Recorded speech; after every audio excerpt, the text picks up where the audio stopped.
Meus amores, bom dia! Bom, hoje nós daremos andamento na nossa matéria e trataremos sobre o direito hebraico.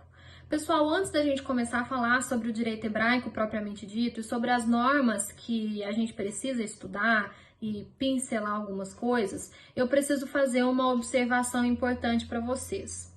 Pessoal, nós estamos antes de Cristo, nós estamos em uma sociedade que tinha uma forte ligação com o divino, com a religião.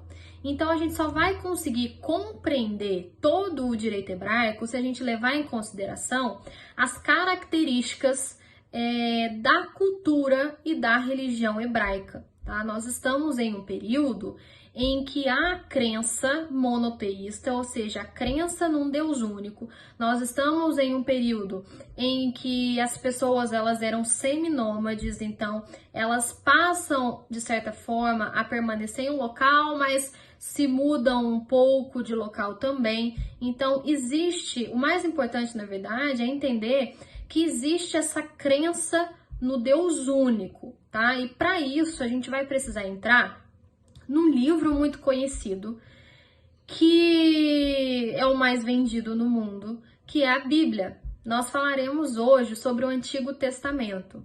Mas, pessoal, eu deixo aqui uma observação.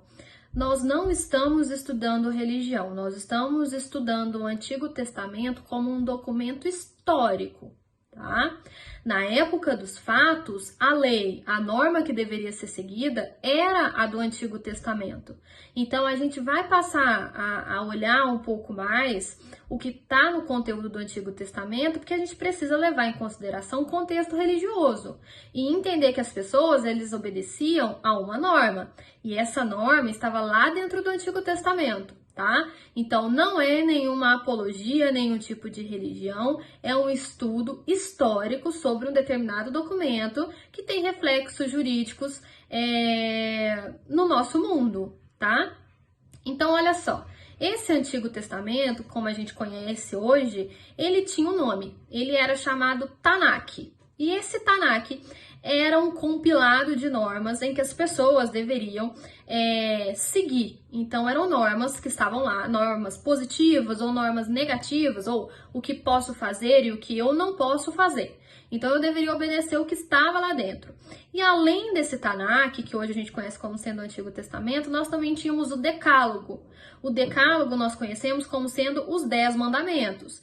Então, aqui nós já tínhamos duas fontes de normas. Uma, o Antigo Testamento, e a segunda era o Decálogo, que são os famosos 10 mandamentos. Então, toda a ética hebraica, toda a cultura hebraica, ela foi embasada nos 10 mandamentos. Então, tudo que a gente vai ver, vocês vão conseguir, que a gente consegue fazer uma ligação muito natural com a cultura religiosa judaica e a cultura religiosa cristã, porque a gente tem esses dois documentos como sendo as fontes principais, tá bom? Nessa tradição religiosa, pessoal, existe um personagem, uma figura, uma pessoa que é muito importante para nós nesse momento de estudo, que é Moisés, tá? Moisés, ele é a personificação, ele vem ao mundo com a missão de intermediar o contato entre o seu povo e Deus. Então, Moisés faz essa ponte entre o seu povo e Deus. Então, este personagem, para nós, ele é muito importante. Então, muitas das vezes a gente vai tocar no nome dele, levando em consideração que ele era, inclusive, uma das pessoas que legislavam sobre o assunto, que auxiliava nos julgamentos. Então, Moisés é essa pessoa que foi personificada, que foi entendida como intermediador entre o seu povo, o povo hebreu, e Deus. E assim ele foi considerado pelo seu próprio povo, e isso vem até hoje na cultura judaica e na cultura cristã, tá? Essa tradição, pessoal, da cultura judaica, principalmente, que a gente tá lá no Antigo Testamento, ela nasce com entre os patriarcas da nação. Entende-se que esses patriarcas eram Abraão, Isaque e Jacó. E que essas três pessoas, Abraão, Isaque e Jacó, eles teriam feito uma aliança com Deus, eles teriam tido uma visão. e eles fizeram um pacto com Deus, e esse pacto era um pacto que deveria passar eternamente para os seus descendentes. Então, toda geração deveria obedecer esse culto ao Deus único. E na sequência, com a criação do Antigo Testamento e com os 10 mandamentos. Então é daí, pessoal, que surge, inclusive, um rito muito conhecido, que é o rito da circuncisão, que é realizada pela cultura judaica, né, pela religião judaica. O que é o ato dessa celebração, da circuncisão? É o ato de ter um sinal físico de que existe essa descendência, de que existe um sinal evocativo dessa celebração. Que celebração é essa que eu estou mencionando? Dessa aliança eterna com Deus. Então, passava-se de geração em geração essa aliança que foi feita por esses patriarcas e passava de geração em geração, surgindo então esse rito da circuncisão. Passava-se para o filho mediante o ato da circuncisão, e esse ato era um sinal físico e um sinal evocativo dessa aliança. Então era o descendente falando, olha, eu vou seguir a aliança, eu acredito no Deus único, tá? Esses livros sagrados, pessoal, do Tanakh, do Antigo Testamento, ele fala num Deus único, mas num Deus libertador, num Deus que vai garantir terra de fartura para todo mundo. É um Deus que fica triste com as vicissitudes do seu povo, que fica triste com a pobreza. Então nós temos aqui uma situação em que Deus, ele é o grande legislador, ele é o Senhor da terra, ele é o Senhor do universo, e Moisés, ele é uma espécie de guia para que o seu povo possa caminhar de acordo com os passos do próprio Deus. Então aqui nós temos Deus como grande legislador, como o Senhor da terra, o Senhor do universo, e temos o Moisés, que é o nosso homem, o nosso personagem, que é uma espécie de guia que ajudaria ali as pessoas a buscarem uma maior justiça, tá? Moisés, ele é um homem que tem fortes convicções religiosas, ele tem uma determinação pessoal e uma coragem muito grandes, ele passa a ser um líder maior de uma determinada nação, de um determinado período. Ele é um homem que é capaz de tomar decisões enfáticas, decisões que são decisivas para o povo da época. É um homem que tem visões, é um homem que tem intensa espiritualidade. Então, acima de tudo, ele era um legislador e um juiz, e ele faz uma moldura poderosa ali na estruturação do direito hebraico. Por isso esse personagem pra gente é tão importante, né? Muito do que se acontecia naquela época se deu por conta da pessoa de Moisés que estava ali presente para poder guiar aquelas pessoas, né? Contra a injustiça, trazendo uma utopia de igualdade entre as pessoas, de solidariedade. Então a gente tem esse período recheado desse tipo de coisa, tá bom? Então olha só, se a gente conseguiu entender que Deus é o Senhor do Universo, a gente consegue entender que Tanakh nos fala o seguinte, olha, em relação à justiça, a única pessoa que consegue fazer uma justiça absoluta é Deus. Só Deus, na sua grandeza infinita, ele representa a plenitude do que nós conhecemos como sendo justiça. Somente ele, então, é justo. Então, pessoal, o que se entende é que a noção, a concepção, o entendimento de uma justiça absoluta vai muito além da capacidade de compreensão humana. Então, nós, como humanos, a gente nunca vai conseguir sermos justos de forma absoluta. 100%, porque a única pessoa que consegue fazer isso é Deus.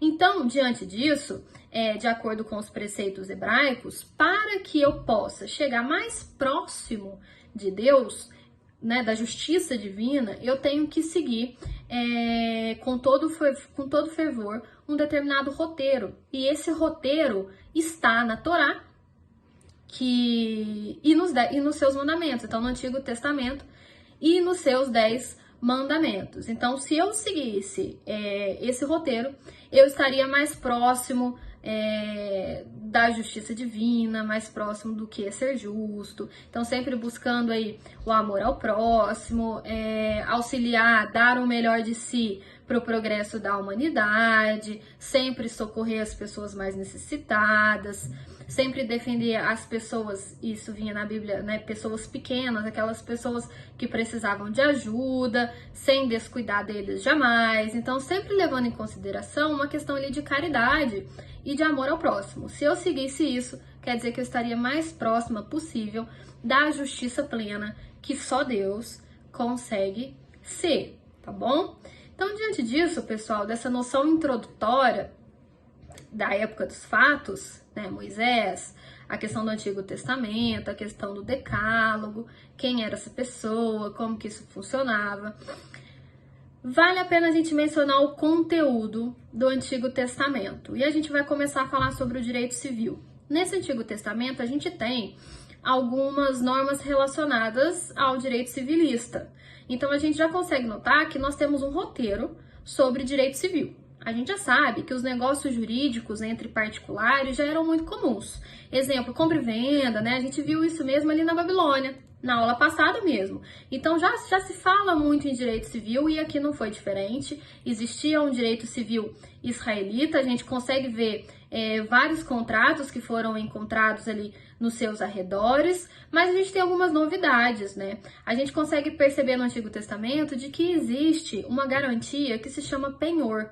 Pessoal, o penhor, ele hoje ainda existe no nosso ordenamento jurídico. O que hoje é o penhor, né? É a possibilidade que eu tenho de ir lá na Caixa Econômica Federal e depositar uma determinada joia de ouro em troca de um empréstimo. Então, eu pego lá R$1.000, deixo o meu anel de ouro lá guardadinho como garantia e vou pagando cada mês uma determinada prestação para fins de pagamento desse empréstimo. Se eu não pago, o banco vai ficar com o meu anel de ouro. Isso é o penhor, tá? Isso ainda tem. E isso nasce nessa época do direito hebraico. O penhor, ele era utilizado para garantir um débito existente, para garantir que alguém recebesse de fato a sua dívida. Mas o mais interessante nem é isso, é que o credor, ele poderia, o credor é a pessoa que está emprestando o dinheiro, tá? O devedor é aquele que pegou o dinheiro emprestado. O credor, o devedor, aliás, ele podia dar algum determinado bem em penhor, um determinado bem em garantia. Ele pegava um dinheiro emprestado e depois ele pagava esse valor que ele pegou e o bem era devolvido. Ótimo. Agora imagine a situação. Ele não pagou o empréstimo e houve o penhor. Aqui, pela primeira vez, a gente fala em impenhorabilidade e inviolabilidade de domicílio. O Antigo Testamento ele informa o seguinte: olha, você pode ter como garantia um penhor, ter como garantia um bem. Entretanto, existem coisas que você não vai poder penhorar daquela pessoa e, inclusive, você não vai poder invadir o seu domicílio para poder cobrar dessa pessoa. Hoje, nós temos alguns bens que são impenhoráveis. Exemplo, bem de família. Eu tenho uma família e tenho uma única residência em meu nome. É um bem de família, é impenhorável, tá? Essa casa não vai ser penhorada para pagamento da dívida, ok? Muito bem. Mas existia já na época alguns bens que eram impenhoráveis e não só isso. A questão da inviolabilidade do domicílio. O Antigo Testamento é claro no sentido de que, caso eu seja credor, na época, e precisasse cobrar do devedor, eu tinha que esperar do lado de fora da residência. E eu esperava do lado de fora o devedor sair com o dinheiro. Eu não podia adentrar na sua casa. O asilo, ele era inviolável. Inclusive, a inviolabilidade do domicílio hoje, ele é uma garantia constitucional. Né? Ninguém pode invadir a sua casa, a não ser para prestar socorro em flagrante delito ou com ordem judicial. Fora isso, ninguém pode invadir a sua casa. Então, lá na Bíblia, né, no Antigo Testamento, a gente tem essa questão. Vou até colocar aqui do lado para que vocês possam ver. Mas olha só o que fala. Se emprestar alguma coisa ao seu próximo, não invadirás a casa para garantir algum penhor. Ficarás do lado de fora e o homem a quem emprestaste te trará fora o penhor. Então, você ficará lá do lado de fora e esperar a pessoa levar. Então, a gente fala aqui sobre a inviolabilidade de domicílio, que é muito legal, né? Além disso, a questão do penhor e tudo mais, de impenhorabilidade, a gente pode falar da existência de um cobertor. Esse cobertor é o quê? Ele era conhecido como uma capa, tá? Existiam pessoas que viviam em extrema pobreza. Então, elas não tinham bens, né? Elas não tinham um animal para dar em penhor, elas não tinham nada. Então, elas davam em penhor a sua capa, que é o seu cobertor. Só que o Antigo Testamento fala sobre isso, dessas pessoas mais pobres e que teriam só um cobertor. O que é esse cobertor? Era o que as pessoas utilizavam para dormir na rua, para poder se proteger do clima frio e também das noites do deserto. Então a Bíblia fala o seguinte sobre isso, de que o credor ele tinha que conceder o perdão, a remissão àquela pessoa que detinha tão somente um cobertor, tão somente uma capa. O máximo que poderia ser feito era ficar com esse cobertor durante o dia, o credor pega para si, mas à noite ele tem que devolver, ele tem que dar de volta para o devedor, para que ele possa agradar o Senhor, seu Deus. Tá? Então lá falava o seguinte, também vou colocar aqui. Porém, se ele for pobre, não te deitarás com o seu penhor. Em se pondo o sol, restituir-lhe sem falta o penhor, para que possa deitar no seu manto. Então ele te abençoará, e isso será para ti justiça diante do Senhor, seu Deus. Então aqui fala que ele poderia pegar como penhor a coberta, mas ele tinha que devolver ali no pôr do sol. Ele não poderia ficar com aquele manto, levando em consideração que a pessoa só tinha aquilo para se proteger, tá? Do frio e do deserto, enfim. Pessoal, além desse instituto, a gente também tinha o Instituto da Fiança. Fiança hoje ainda existe, a gente tem a fiança do direito processual penal, não é o nosso caso de agora, e tinha fiança relacionada à garantia, tá? A questão do fiador. Então, fiança do processo penal é uma coisa, né? A pessoa tá presa e eu preciso pagar uma fiança para ela sair. Isso é uma fiança. A outra fiança é do fiador, que é aquela pessoa que vai garantir uma determinada dívida. Nós estamos falando dessa segunda opção, tá? Essa questão da fiança, ela era desaconselhada, inclusive ela é desaconselhada até hoje, né? Hoje nós temos a questão do avalista e do fiador. Para que serve o fiador, né? Se o devedor principal, o devedor originário não paga, as pessoas vão passar a cobrar quem? O fiador. Então, o fiador está lá para garantir o pagamento da dívida. Hoje e na época. Mas, na época, o Antigo Testamento, ele já desaconselhava essa atitude de se tornar um fiador. Hoje a gente também desaconselha, né? Levando em consideração de que você pode ter os seus bens penhorados por conta da dívida de uma outra pessoa. E, na época, isso também era desaconselhado, tá? Então, olha o que falava lá na Bíblia. Quem fica por fiador certamente sofrerá, mas o que aborrece a fiança estará seguro. Então, quem é o fiador provavelmente sofrerá. Por quê? Porque o devedor não vai pagar e quem vai ter que pagar será o fiador. E aquele que precisa receber o dinheiro vai estar seguro. Aquele que está aborrecido porque não recebeu, ele vai estar seguro. Por quê? Porque ele vai receber. Se ele não receber do devedor originário, ele vai receber do fiador, daquela pessoa que falou que ia pagar em nome do outro. Entenderam? Muito bem. Então, lá tem uma outra situação. Fala o seguinte: tira a roupa aquele que fica por fiador de estranho. Como assim? Fica pelado, fica nu. Aquele que se torna fiador de uma pessoa que nem conhece. Como assim você vai garantir a dívida de alguém que nem te conhece, de alguém que você não conhece? É evidentemente que essa pessoa não vai pagar, não vai arcar com a dívida. E aí, não arcando com a dívida, você que nem conhecia a pessoa vai ter que pagar, né? Então, isso também já estava disposto lá no Antigo Testamento, tá bom? Em relação ao direito de família, a gente já consegue visualizar um direito clássico, que é o direito de herança, né? Esse direito de herança, ela era regulada pelo direito hebraico e basicamente informa que o primogênito, ele era o virtual herdeiro dos bens da casa. Então, quem herdava todos os bens do pai que faleceu era o primogênito, ou seja, o filho homem mais velho. E aí todos os outros irmãos, inclusive a viúva, passariam a viver sob o senhorio desse primogênito. Então o primogênito passa a ser o chefe da casa e todos os outros precisam obedecer esse primogênito. Evidentemente que o primogênito, ele também tem deveres, né? Como cuidar dos seus irmãos e da viúva. Pessoal, a viúva, ela não tinha direito à herança, tá? Nunca. O primogênito, ele herdava tudo, mas os outros irmãos também estavam garantidos, né? O primogênito, ele administrava tudo da casa, ele virava o chefe da família, mas os outros irmãos, eles tinham a sua parte na herança, eles tinham o seu quinhão. A viúva, não. A viúva, ela ficava totalmente à mercê do destino, à mercê da compaixão do primogênito e dos demais ali da casa, tá? Então, olha só o que fala uma passagem famosa, né? Quando alguém morrer e não tiver filho, transmitireis a sua herança para a sua filha. Se não tiver filha, dareis a herança aos irmãos do seu pai. Então aqui menciona o seguinte, olha, se não tiver primogênito homem, aí vai para a filha.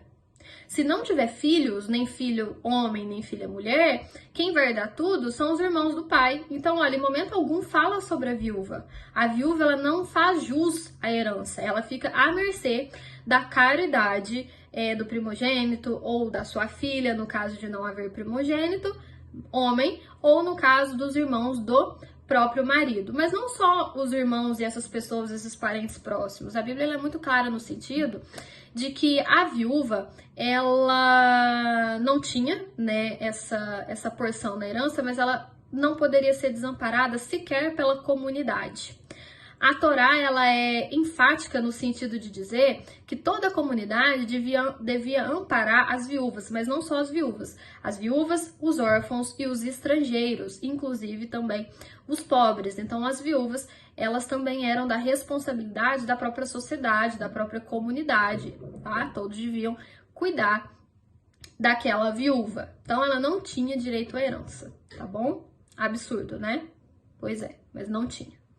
Pessoal, além disso, em relação ainda ao direito de família, é possível notar um instituto famoso, que é o Instituto do Casamento. A gente também consegue visualizar isso. Esse casamento, ele era realizado por intermédio de uma assinatura em um contrato. Esse contrato era chamado de ketubá, tá? Era um contrato que era assinado por ambos os cônjuges e depois era guardadinho lá, tá? Esse casamento, ele era e ainda é, para quem segue essa religião, repleta de significados, tá? O casal, ele se casa, por exemplo, uma curiosidade, debaixo de uma tenda aberta. Por que de uma tenda aberta? Porque ele tá passando um recado para a comunidade de que as portas da casa daqueles nubentes, da casa dos cônjuges, estarão sempre abertas para as pessoas que foram ali na cerimônia, para as pessoas, para os convidados que estiveram presentes na cerimônia. Por isso é uma tenda aberta, para falar que a porta da casa dos cônjuges também estarão abertas para os convidados, né? Em certo momento do casamento, por exemplo, quebra-se, acho que um vinho, como que chama aquilo, gente? Quebra um prato e partilha-se o vinho. Então, quebra o prato e partilha-se o vinho para entender que os nubentes, eles precisam estar juntos e também juntos quando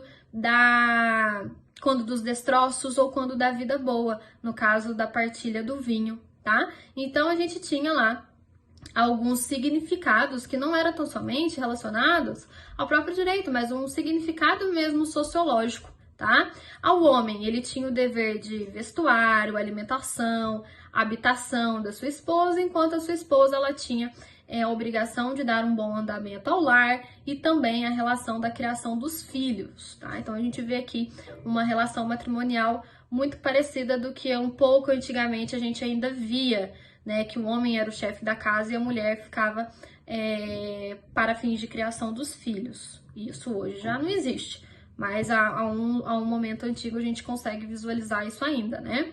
O divórcio, ele também era visualizado, assim como o casamento. Era possível em duas situações, ou quando a noiva, né, o noivo descobrisse que a noiva não era mais virgem, ou por outras motivações que a próprio Antigo Testamento não menciona com muita clareza. Então, por exemplo, lá vem assim: se um homem tomar uma mulher, casar com ela, e essa depois deixar de lhe agradar, por ter ele achado nela qualquer coisa indecente, escreverá uma carta de divórcio. Então a gente vê aí uma solução que o Antigo Testamento dá em relação ao divórcio. Também a gente consegue visualizar nessa época a questão dos dotes. Aqui é muito engraçado, porque na verdade o costume era o pagamento dos dotes ao pai da noiva. Era o pai da noiva que estava concedendo a sua filha a uma outra pessoa. Então quem recebia os dotes era o pai. Esses dotes eram pagos mediante uma prestação pecuniária, né? Mediante o pagamento de um determinado valor. Caso o homem não tivesse dinheiro ou não tivesse nem outros bens, essa pessoa, ele deveria pagar então com um trabalho. Inclusive tem um caso clássico no Antigo Testamento de uma pessoa chamada Jacob, que não tinha como arcar com esse pagamento desse dote, amava muito a filha do Labão, e ele então teve que arcar aí com a sua força de trabalho durante o período de 7 anos, porque ele não tinha bens, então ele não tinha como dar dotes, tá? Ainda em direito civil, a gente consegue visualizar a defesa do direito do consumidor. Hoje a gente tem o Código de Defesa do Consumidor, é um código relativamente novo, mas antes já se falava um pouco sobre direito do consumidor, proibindo que os comerciantes utilizassem de meios ilegais para fins de recebimento de lucros indevidos. Então, olha só o que fala em uma passagem. Não terás 2 pesos na tua bolsa, não terás 2 medidas na sua casa. Terás somente pesos exatos e justosos e medidas exatas e justas para que se prolonguem seus dias na terra. Então, aqui fala que tudo tem que ser justo, que não poderia haver lucros exorbitantes, lucros indevidos. E por isso, também havia uma interdição relacionada à prática de usura. A usura nada mais é, pessoal, do que o que hoje a gente conhece como sendo estelionato, emprestar dinheiro a juros abusivos. E existia essa interdição. Era proibido praticar esta usura com irmãos, mas era permitido com pessoas estranhas à sua relação afetiva. Então lá fala: de teu irmão não exigirás juros alguns, quer se trate em dinheiro, quer se trate de víveres, animais, ou de qualquer coisa que se empresta a juros. Ao estranho poderás, porém, não a teu irmão, para que o Senhor teu Deus te abençoe. Então aqui a gente vê a proibição da prática de usura para com os seus irmãos. Com o estranho era possível, mas com os irmãos, não. Então, pessoal, a gente vê uma noção, né, sempre de direito civil e também, para a gente fechar esse assunto de direito civil, sobre a própria responsabilidade civil, que é o direito de indenizar. Caso aconteça algum problema, eu tenho que pagar alguém? Como que isso funciona? Exemplo, eu moro num apartamento que tem uma varanda. Isso hoje, tá? Se eu jogo um vaso de flor e cai num carro, eu tenho que pagar o conserto desse carro. Eu tenho que indenizar materialmente o proprietário do veículo, porque fui eu que joguei da minha sacada, do apartamento 301, tá? Antigamente, nessa época, né, esse direito também era visualizado. Lá mencionava sobre direitos relacionados ao direito de vizinhança, relacionados ao direito de construir, relacionados ao direito urbanístico, inclusive. Lá mencionava que deveriam ser construídos parapeitos nas sacadas para evitar acidente e queda de alguém. Então, que eu não poderia fazer uma sacada sem parapeito, justamente porque poderia acontecer que alguém caísse ou que eu jogasse alguma coisa em algum local. Então a gente conseguia ver isso e conseguia ver também sobre o direito de propriedade, o que é muito interessante.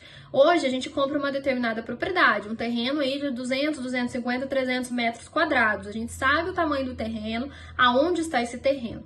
A propriedade na época, você detinha, mas ela era vendida, entre aspas, conforme a metragem que Deus colocou na terra. Então, o tamanho do terreno era o tamanho das divisas naturalmente colocadas naquele terreno. Exemplo, a metragem é de uma pedra até uma outra pedra. Essa é a metragem do terreno. E não era possível, não era permitido, era ilícito eu retirar essa pedra daqui para aumentar o terreno. Ou eu tirar essa pedra para diminuir o terreno. Isso não era permitido, porque entendia-se que isso era um delito civil contra Deus, inclusive, porque Deus que marcou o terreno, então eu não posso modificar. Então havia também essas questões relacionadas aí ao próprio direito de propriedade. Muito interessante, não é mesmo? Hoje também nós temos, né? Mas essa marcação, ela é realizada de outra forma. Pessoal, o decálogo, que são os 10 mandamentos, eles também eram conhecidos como leis de ouro da Torá. Tá? Leis de ouro porque detinham os 10 mandamentos. Nessa época, vale lembrar que os hebreus eles não distinguiam a lei e o direito da religião. Tudo estava umbilicalmente ligado. Eles estavam fundidos entre um com o outro, né? Então, os preceitos éticos foram universalmente aceitos. Até hoje se utiliza o Antigo Testamento, os 10 mandamentos, e eles também eram incluídos no roteiro daquela sociedade. Razão pela qual a gente consegue retirar desses 10 mandamentos, desse decálogo, algumas normas importantes, inclusive normas relacionadas a leis humanísticas, o que hoje a gente conhece como direitos humanos. Então a gente consegue visualizar alguma situação nesse sentido.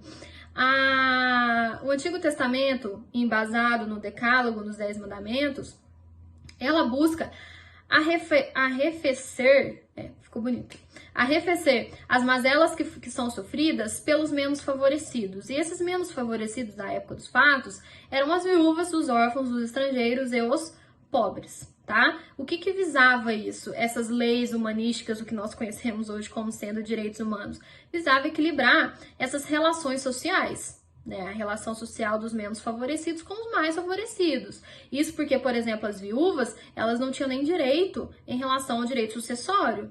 Elas não tinham direito a herança nenhuma. Então, alguém tinha que arcar com aquilo, trazer um equilíbrio social, né, para aqueles que estavam destituídos dos bens de primeira necessidade. Então, olha só, os órfãos, que principalmente quando menores, eles ficavam à mercê da boa vontade dos outros parentes, né? Então, normalmente acontecia que os parentes mais próximos criavam esses órfãos, ainda mais porque nós estamos numa sociedade que ela é seminômade, então eram grupos um pouco maiores que andavam sempre juntos, mas em um certo momento isso fica menos evidente, tendo em vista a sedentarização daquelas pessoas, mas em regra geral, esses órfãos normalmente ficavam com os parentes próximos, tá? Já os estrangeiros, pessoal, normalmente eram ou dizimados, entenda-se, mortos, ou eles eram roubados, ou eles se tornavam escravos. Então, o que o Antigo Testamento fala? Olha, judeus, vocês conhecem os infortúnios da vida e não é correto fazer isso. Então, o Antigo Testamento ele apela para a consciência do ser humano, para que isso não fosse feito, para que não se escravizasse, não roubasse ou não matasse o estrangeiro. Além disso, os pobres, por sua própria situação, eles viviam em prol da caridade de todo mundo, né? Inclusive, tem um versículo que fala que o agricultor, ele deveria auxiliar esses pobres, auxiliar o sustento dessas pessoas menos favorecidas, tá? E as viúvas, o que nós já vimos em relação ao direito sucessório. Agora, pessoal, a gente também consegue visualizar normas de direito penal, né? Falamos de direito civil, falamos sobre algumas disposições relacionadas às leis humanísticas, agora a gente vai mencionar sobre regras do direito penal. Não é possível verificar, pessoal, que no Antigo Testamento, condutas com penas. Então, eu não consigo muito visualizar assim, a conduta X vai ter pena Y. Isso não é muito possível de ser visualizado, mas assim como todo grupo social, é imprescindível leis de caráter criminal, até mesmo para fins de estabilidade do cotidiano de qualquer comunidade. Então, diante disso, a gente consegue verificar no próprio Decálogo, que é o Antigo Testamento, duas modalidades importantes de delitos. Primeiro, delitos contra Deus e segundo, delitos contra as pessoas, né? A gente consegue ver, por exemplo, delitos em relação às pessoas, o adultério, o falso testemunho, o homicídio, o roubo. Então, a gente consegue ver essas situações. E os crimes contra Deus, que basicamente eram o abandono da fé monoteísta, ou seja, não era possível abandonar a crença no Deus único, a autoentrega ao paganismo, também era considerado uma conduta delituosa penal, a idolatria a outros deuses, usar o nome de Deus em vão, de forma torpe, de forma fútil. Então, a gente tinha alguns delitos aí relacionados a Deus, mas também tínhamos aquelas relacionadas às pessoas, como, por exemplo, o homicídio. Pessoal, não matarás, né? Essa questão do não matarás, do homicídio, a gente já pode ver no Antigo Testamento a existência do homicídio doloso e do homicídio culposo. Hoje existe essa divisão.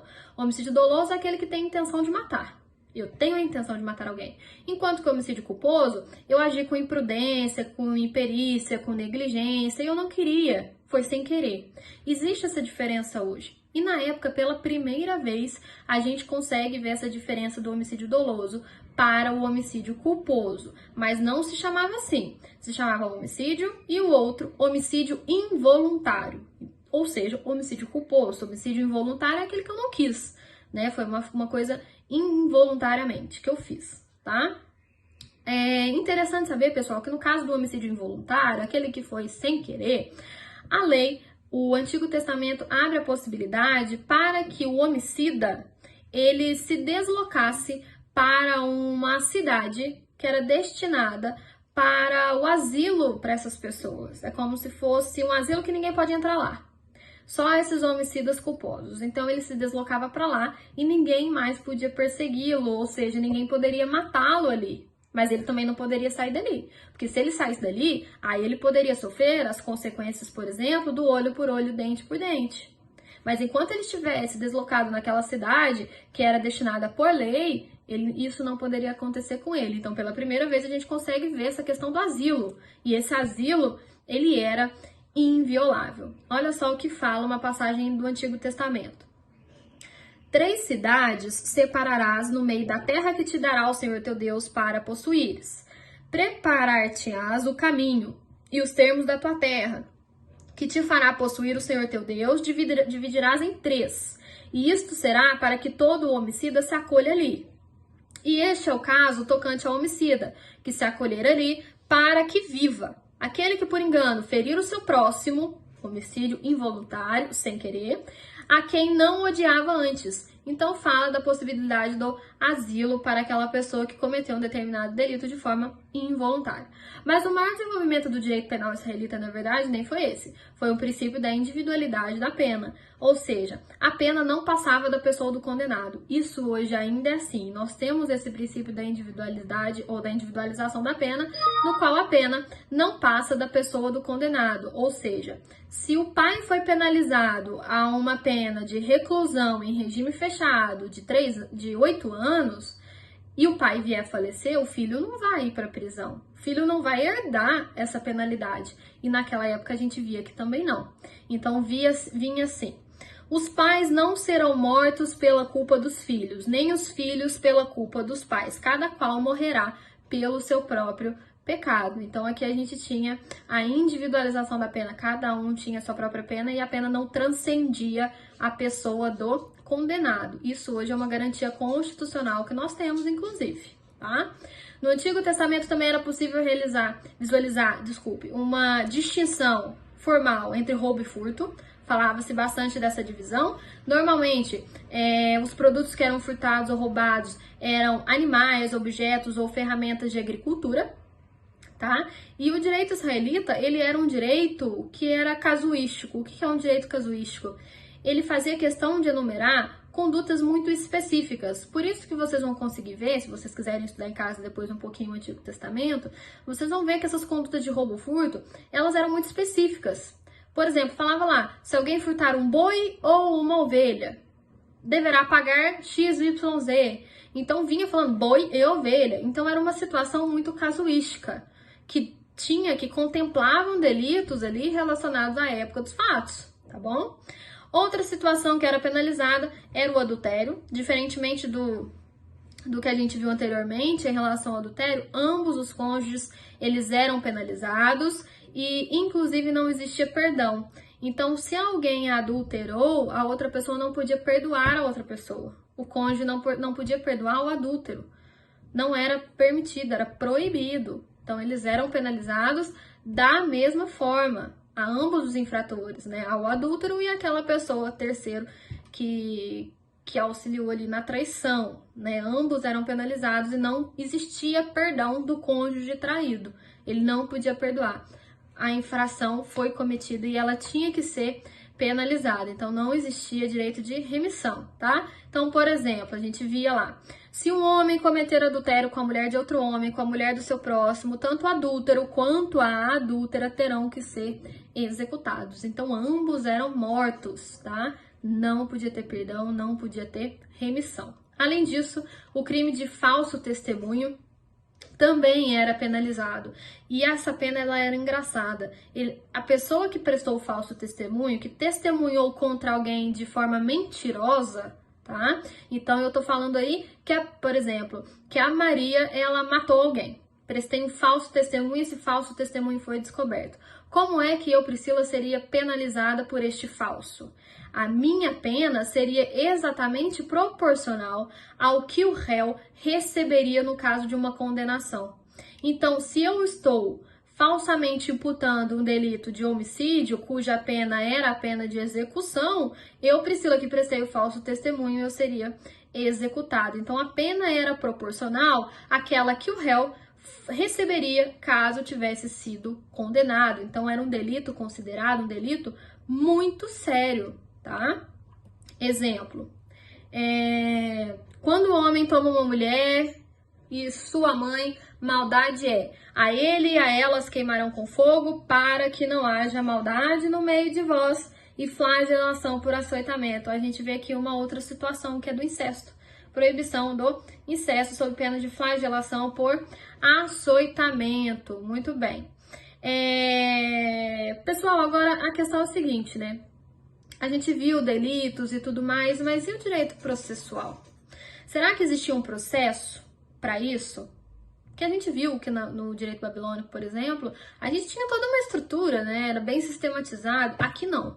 Aqui a gente tem resquícios de uma coisa ou outra do pouco que a gente conseguiu entender que tem ali no conteúdo do Antigo Testamento. Então, o que a gente pode concluir é que o processo não foi muito desenvolvido nessa antiguidade oriental em relação ao direito hebraico. A gente só tinha algumas regras muito básicas sobre essa situação, tá? A gente tinha, por exemplo, a existência, o que a gente conseguiu visualizar ali, os historiadores e tudo mais, que tinha que ter pelo menos 2 testemunhas por processo, para apuração do delito. Isso a gente conseguiu visualizar. A gente consegue visualizar que a organização judiciária a tendência era que o rei que julgava e que falava os direitos, assim como também era no direito romano. Então, os textos bíblicos, eles apontam muito Salomão se pronunciando sobre causas que lhes eram trazidas, tá? Então, Salomão era o rei da época, então muitas das vezes ele que julgava. Por isso que a gente entra na conclusão de que o rei que fazia esse julgamento, tá? Até teve um julgamento muito famoso de 2 mulheres que litigavam, que disputavam um único bebê. Elas tiveram um bebê no mesmo dia. No meio da noite, o bebê de uma faleceu e o outro não. E aí, essa mulher do bebê que faleceu, ela pegou o bebê da outra mulher e colocou o bebê morto para outra mulher. Ela queria ficar com o bebê vivo. Aí a mulher acordou e a mulher percebeu que o seu filho ali estava morto, mas que aquele não era o filho dela. Que o filho dela, a outra tinha pegado. Então começou aquele litígio todo e levaram a Salomão.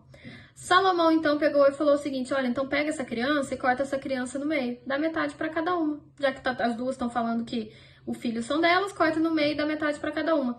Até que uma mulher se levanta e fala: não, eu prefiro que ele fique com ela, porque eu quero ele vivo.